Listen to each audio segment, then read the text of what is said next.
everyone, it's Katie with One Music School, and today I'm going to teach you how to change the strings of your instrument on 3 different bridges and 2 different headstocks. Today we're going to learn how to change the strings on a slotted bridge, a pin bridge, and a traditional tie bridge with a solid or slotted headstock.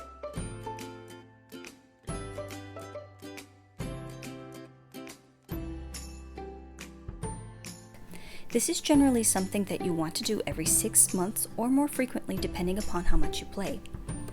I'll be using a lot of products from Music Nomad, which makes the best instrument care products in my opinion. This video is not sponsored, but thank you so much Music Nomad for sending me these things.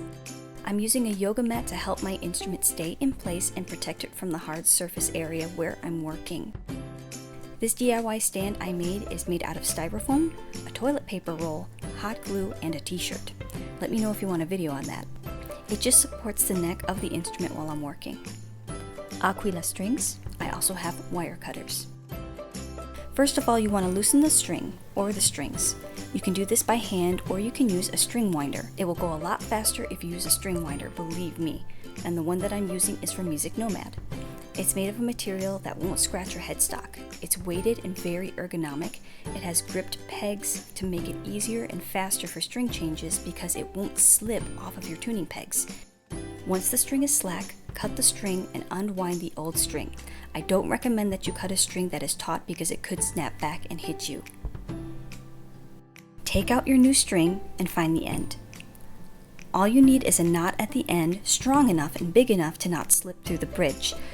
I tie a knot in a double knot and that usually does the trick. Once I know that it's really tight and secure, I cut the end off before I wind it on the other end so I don't have any ends sticking out. Just be careful. Once you cut the string, there is no turning back, so make sure that that knot is nice and tight.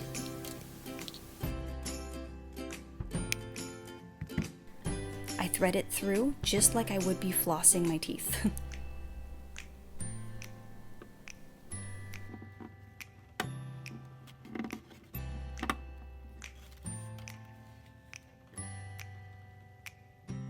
Before I wind the string, I use a nut and saddle lubricant from Music Nomad. It prevents something called binding, or when the string gets caught in the nut, or you hear a sudden ping or jump in pitch. That could be the nut gripping onto the string, slowly gnawing at the string. To prevent that, take the lubricant and place a small amount on the saddle and the groove of the nut. Check the tuning peg to make sure that it's not loose because that could affect the tuning of the instrument. You can take a wrench to tighten it, but I'm using the Music Nomad Octo tool. It's an 8-in-1 tool with 5 hex wrenches with an additional one at the end if you take off the reversible screwdriver heads. 2 screwdriver heads that have a Phillips and a flathead, all made out of ballistic nylon so you don't scratch your instrument. Now we're ready to wind the string. Make sure you leave enough slack but not too much because a nylon string will stretch quite a bit. I hold my finger on the nut to hold the string in place while I'm winding it, and I make sure the string is winding down on the bottom of the tuning peg. Turn the string winder counterclockwise. Make sure the string doesn't overlap itself, not only for a cleaner look, but it's better for string intonation and proper tension on the nut. You want plenty of string wound around the peg so it does not slip. Wind the string until it's within range of being in tune. I'm using my finger to guide the string around the bottom of the peg below the hole.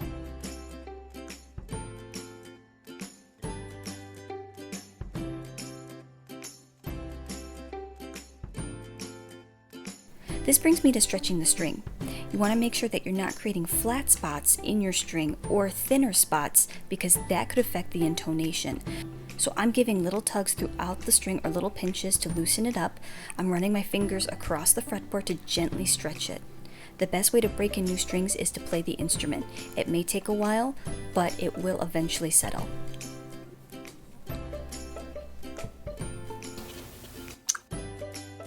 Pin bridges have a similar process to tie bridges. Remove the pin gently with a standard string winder or a pair of pliers. Tie a knot in the string and put the string in the hole. Look for the groove on the edge of the pin and align it with the string facing the headstock. Pull the string until the pin catches the knot. This ukulele from Sunstar has a slotted headstock as well as a pin bridge. You'll want even more slack for this process, but it's similar to the solid headstock. Instead of making sure the rest of the string is winding down, you have to make sure that it's to the correct side. As you can see, some are wound toward the left of the hole and some are wound toward the right of the hole. Cut the excess when you're certain the string is secure. With a traditional tie bridge, I call this the loop-de-loo, pull-it-through method. So stay with me. Thread your string through and leave enough slack to tie your knot. You'll have a long end and a shorter end. Bring the shorter end of the string behind the longer end and create a loop or a hole.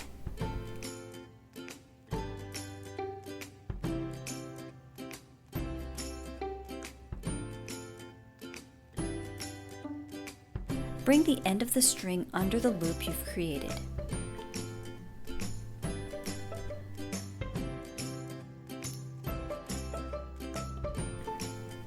The end of your string now goes through the loop that you've created twice. Loop-de-loo.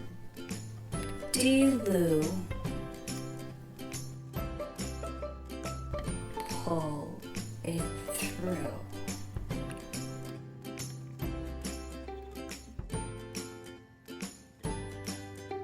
So when I say loop-de-loo, hopefully that helps you remember to loop twice through the hole.